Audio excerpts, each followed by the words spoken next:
Shooting it raw? Yes. Shooting it raw. Tell you, man, it's flying by far too quickly.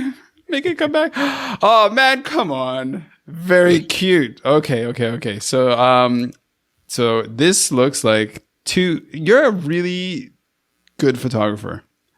Even the shit photograph, you're like, well, these aren't so great. Bada bee, bada bang. The light is beautiful. The sort of the moment is beautiful. So there is how should I put this? There's what looks to me like an adolescent Asian elephant, kind of sitting on its rump against the hillside, and behind this adolescent elephant is a toddler elephant with its brand new little. I mean, it looks like it's less than a year old. Spanking little trunk, just kind of sitting there. Two sisters, brother and sister, siblings, who knows? Probably not siblings, but the two young elephants in Thailand. So, why? Yeah. They actually are sisters. The little elephant's name was Sunday. I don't remember the bigger one, her name. They were, this is the picture. It was overexposed. My camera settings were weird, but I was there and I took the picture. But I really loved it because this was it was a really special experience for me. So I went and worked in Thailand a few years ago. It was like 2016. I guess it doesn't matter too much, but I worked with a captive elephant group. I did experiential education where kids would come and learn different aspects of what it was like for the captive elephants in Thailand and what some of the issues were facing the people who were raising them, the elephants, the ethical questions of tourism, all these different things. Right. Was this part of Elephant Nature Park or a different one? No, it was close to where Elephant Nature Park is, though. It's just actually down the road a little ways. Look at that. Yeah, so these guys, we were out there with them, and I don't know, just like the humanity inside of elephants is amazing. Which is a funny sentence, but yeah. Right, exactly. There are much more people than a lot of people I know. And this was a really important time for me because I came up against a really tough decision shortly after this picture was taken, where I found out that the organization, so I was working inside of an elephant camp, but I was hired by a different organization. Okay. Right. So I was working inside this camp, and I found that this camp was they were greenwashing a lot of the stuff that they were doing. They weren't being as ethical or above board as they were saying, but the people who are working there were still very, very good people, and they were depending upon the organization that I was working with for income. And it was just a very, very complex situation of trying to figure out how to find a solution, and ended up coming up with, I guess, the best situation that could be. But yeah, it was just a really tough call for me, ethically trying to figure out what best to do. It turns out they were supposed to be rescuing elephants, but they were actually breeding them. Right. And so we got a whole bunch of stuff involved, and we got my organization changed their policies. This camp said they were changing their policies. It turned out best way possible I can imagine, but it was a monumentous occasion for me. Right. Lance, it's really nice to meet you. This is great. Okay, so having been around, elephant, in Thailand a bunch, and understanding and learning a lot about sort of elephant biology and how they grow. It's you see a toddler elephant, that's like a toddler human. You see an adolescent elephant, it's like an adolescent human in terms of the lifespan, development, and all this stuff. Not to say that we're the same, but there is something really powerful about connecting with this other being that cross species, whatever you want to call it, but it's just oh, wait a second. That makes you very introspective. Okay, now here's the big question that makes no sense. How do you connect your emotional response to the work that you were doing in Thailand to the book you were writing? I think the experience of being over there and being faced and forced with these moral and ethical questions and not being able to just let it lie, but come up with a solution that I could exist with is very similar to my experience with, coming out of evangelicalism, right? Like I could have just let it lie and just been nominally a Christian for forever and things would have been much easier, but that's not my personality and it's not, right. If there is a connection, I think that might be it.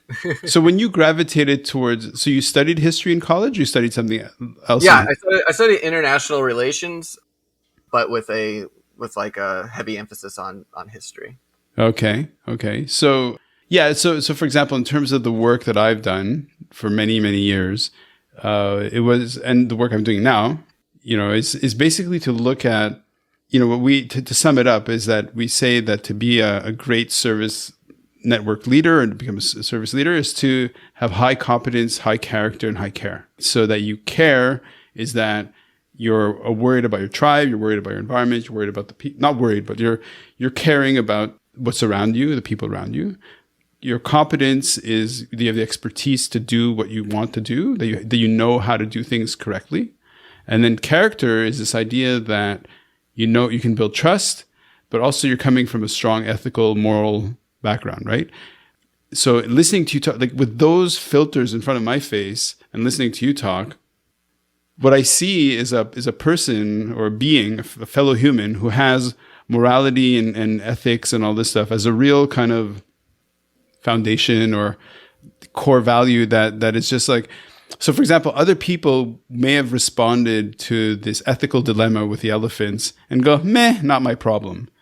And yet with you, it's like, no, hold on a second. I'm facing this. And then that same reflex is what made you write your book, right? So why don't you talk, and because you're an educator, so this is back on you, like, why don't you talk about how ethics, morality, the distance you've crossed and traveled, how you bring that to the classroom? I think when it comes to like different ethical and moral questions, it's very easy to connect that with, because I teach social studies and history. So like those, like the dilemmas that a lot of people, face today have been faced a million times throughout history, even the ones we learned about inside of, U.S. history at the moment, which is what I'm teaching, are at just a much grander scale. So I think it's oftentimes, history is taught without really considering the dilemmas that people were being faced with. Like, why did they choose this over that? A lot of times it's taught through a very basic window, especially inside of 8th grade, of just being like, oh, they chose this because it benefited them this amount. Like it doesn't incorporate deeper and more, controversial, frankly, ethical questions that were being faced. It's like, if it has anything to do with imperialism, it's because the people who did it were racist and bad. Like, well, those things might be true, but also there's some very nuanced. Yeah, there's like some deeper nuanced questions that we should be looking at. Like, would you guys be any different having grown up inside of this system 100 years ago? The odds are people were. You can see that people were and that they fought against it, but the odds are the majority of you would not be. Like whenever I'm teaching kids, they're always like, "Why would they do that?" I'm like, "Well." Maybe one of you in this room might not have at that time, but so yeah, maybe one of you in this room might write a book like mine. You're like, why are you selling me this book? Yeah, that's another thing I'm not excited for, because there's some things in this book that would be kind of weird for an 8th grader to know about their teacher. So none of them have read it so far, but I'm I think okay. So I've not promoted. I've talked about this book as an important sort of book for authors, for writers. It's called 3 Steps on the Ladder of Writing. And it's a book about what it is to be a writer, right? And so to a certain extent, when you sit at your desk, as you did, right, is that you have to be fearless. Like you have to be like, come what may, fuck the world, I'm putting it down. And then, like, so for example, one author I'd met, she was diagnosed, she was told she was going to die. And so she was a writer in India, right? And so she wrote nonfiction, and so they said, okay, write your final nonfiction book. So in the hospital, she wrote her last sort of dying book, where she just laid it all out, and it got published, but she got healthy, she got better. So then all of a sudden she's like, oh fuck. So, so in the same way, like I think to be fearless, of course, and to write your truth or whatever it is. Yeah, I mean, I'm sure in between the lines with your students, they're going to pick up on the fact that their teacher is a badass. Like, no, it's really great. Okay, how do we wrap this all up? From Hawaii to California to is Venezuela or Ecuador? Ecuador to Thailand. Okay. Luckily, I can just ask that question and say to you, okay, how if life is a kind of a narrative or a story, what is that story? Oh man, if life is a narrative, what is the narrative? Judging from some of the photos, I've chosen whatever there's subconscious or consciously, and the book that I've written. I would imagine that if life is a story, it's a story about coming up against systems and people and ethical dilemmas, and not shying away from them, but looking at things as they are and doing the best that you can, and making your decisions based on your ethics, based on what you believe to be true, as opposed to what you believe or what you want to be, would make your life easier. Okay. Which is a hard lesson to learn, but I think if that was my story that connects all these things, I think that's the connection. So I worked with a co-founder of DHL, and the DHNL were from the US, but the co-founder was from Hong Kong, or is from Hong Kong. And through him, I got really exposed to a lot of this sort of idea of there's something about being American, about the American culture, American way of thinking, of talking. We talk about what's important to us. And as a historian, as a person who teaches history, as a person who's been exposed to that, like there's a really strong moral branch, fiber, pool, book, whatever, chapter in you that really comes out. And so do you think that was something that was encultured from your culture, or was it encultured from as a family value, or is it just something that you cobbled together out of experience going, no, wait a second, I sleep better at night by making these tough decisions?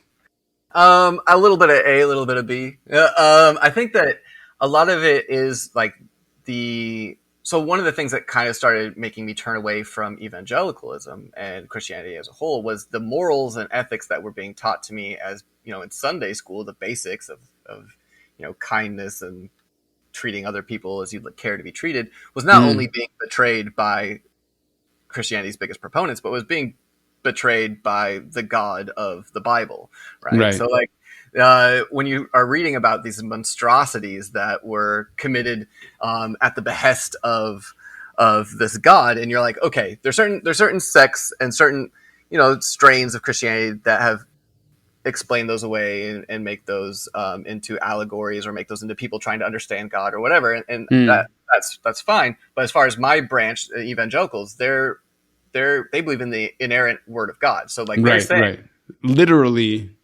that God told these people to do these terrible things. And it's like, well, that's a monster, right? Like this is like, that's terrible. So like these ethics that you guys are teaching me are betrayed by the person or the being that you're saying is giving them to you. Like, so that contradiction, I think, was very, while it was taught to me through biblical means, I think it also taught me to abandon.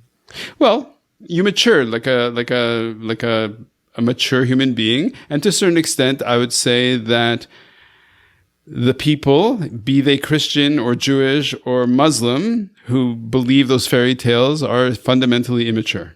And that's just me. Listen, that's just me. That can land on me.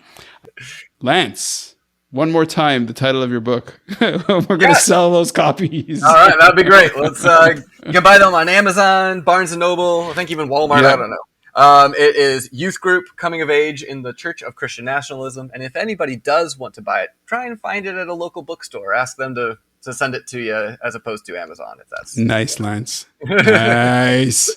Respect. Thank you so much. Thank you. No, thank you. It's been a lot of fun. Bye. Have a good one. So is life really a gift? Really? Can you make every second count? That's the whole point of the podcast. So if you like what you've seen and you're inspired, because that really is my mission, then please give it a like, subscribe, and share. Shooting it raw? Yes, shooting it raw.